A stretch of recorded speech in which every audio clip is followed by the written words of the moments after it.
আমি তার থেকে উত্তম।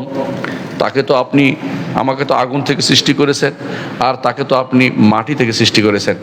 আর আগুন নিচে থাকে, মাটি উপরে থাকে, আমি মাটি থেকে আগুন বেশি উত্তম। এই কথা বলে নিজে অহংকারে সে ফেটে পড়লো এবং সে কোনো ক্রমেই সেজদা করতে রাজি হলো না। আল্লাহ তাআলা তাকে বলার পরেও সে শুনলো না। সূরা আরাফের 11 এবং 12 নম্বর আয়াতে আল্লাহ তাআলা এটা বলেছেন। তারপর থেকে সে শত্রুতা আরম্ভ করলো আরও কঠিনভাবে। যখন সে বুঝতে পারলো যে আল্লাহ তাআলা তার উপর ক্রোধান্বিত হয়েছেন, তখন সে দরকার ছিল নিজে লজ্জা পাওয়া এবং নিজে আল্লাহর কাছে ক্ষমা চাওয়া। সেটা না করে সে উল্টা অহংকার করলো। বরং সে চাইলো যে আমি বেঁচে থাকবো এবং এদেরকে ধ্বংস করবো। অর্থাৎ সে বেঁচে থাকার উদ্দেশ্য হচ্ছে লম্বা টাইম বেঁচে থাকবে এবং সে আমাদেরকে পথভ্রষ্ট করে ছাড়বে, এটাই তার উদ্দেশ্য। এই জন্য সে আল্লাহর কাছে লম্বা টাইম চাইলো। সে বলল, রব্বি আনজিরনি ইলা ইয়াউমি ইউবআসুন, হে রব, আমাকে যেদিন পুনরুত্থিত হবে সেদিন পর্যন্ত আমাকে জীবন দিন। অর্থাৎ সে চাইল না মরতে। আল্লাহ তাআলা বললেন, ইন্নাকা মিনাল মুনজিরিন ইলা ইয়াউমিল ওয়াক্তিল মা'লুম, তোমাকে সময় দেওয়া হয়েছে, তবে একটা নির্দিষ্ট সময় পর্যন্ত দেওয়া হয়েছে। এরপরে ইয়াউমিল ওয়াক্তিল মা'লুম, কিয়ামত পর্যন্ত দেওয়া হয়নি। অর্থাৎ তোমাকে হাসরের মাঠে ওঠা পর্যন্ত তোমাকে দেওয়া হয়নি। এর আগে তুমি ধ্বংস হবে, এর আগে তাকে ধ্বংস করা হবে। কিন্তু তাকে লম্বা টাইম দেওয়া হয়েছে তার প্রার্থিত অনুসারে। কারণ সে চেয়েছে এটা, সে তওবা করেনি, ইস্তেগফার করেনি, সে লজ্জিত হয়নি, সে চেয়েছে বনি আদমকে পথভ্রষ্ট করবে। এই জন্য সে লেগেছিল তখন থেকেই।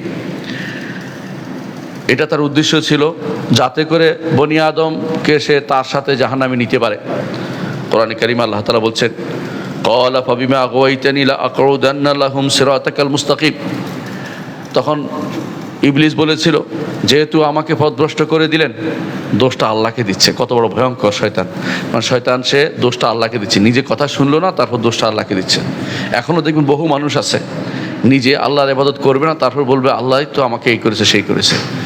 আল্লাহ নিজে ইবাদত করতে পারে, যেতে পারে, কোরআন শুনে, হাদিস শুনে, আলেমদের কথা শুনে, তাদের নির্দেশনা শুনে, তারপর সে ইবাদত করবে না। এরপরে বলবে যে আল্লাহ লিখলেই তো আমি করেছি, এই জাতীয় কথাবার্তা বলতে থাকবে।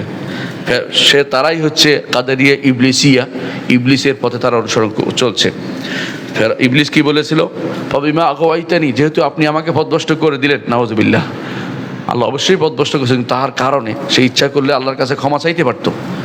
এটা না করে সে পথভ্রষ্টতা বেছে নিয়েছে। সে তখন বলল, লাআকউদান্না লাহুম সিরাতাকাল মুস্তাকিম, আমি তাদের বনি আদমের সরল পথের মধ্যে বসে থাকবো, সরল পথে বসে থাকবো, সোজা পথে যেতে দিব না তাকে।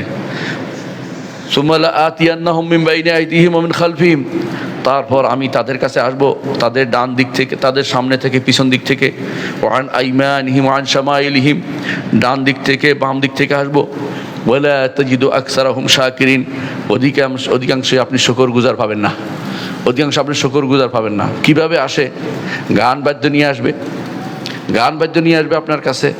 আল্লাহ তাআলা অন্য আয়াতে বলেছেন, ওয়া আজলিব আলাইহিম বিখাইলিকা ওয়া সাউতিকা ওয়া শারিকহুম ফিল আমওয়ালি ওয়াল আওলাদ ওয়াইদহুম ওয়া মা ইয়াইদুহুমুশ শাইতানু ইল্লা গুরুরা।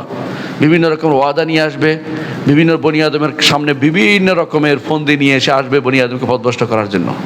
এটা তার বিভিন্ন রকমের চাতুর্য, সেটা দিয়ে সে বনি আদমকে ধ্বংস করবে। সূরা আরাফের 16 এবং 17 নম্বর আয়াতে আল্লাহ তাআলা সেটা বলেছেন।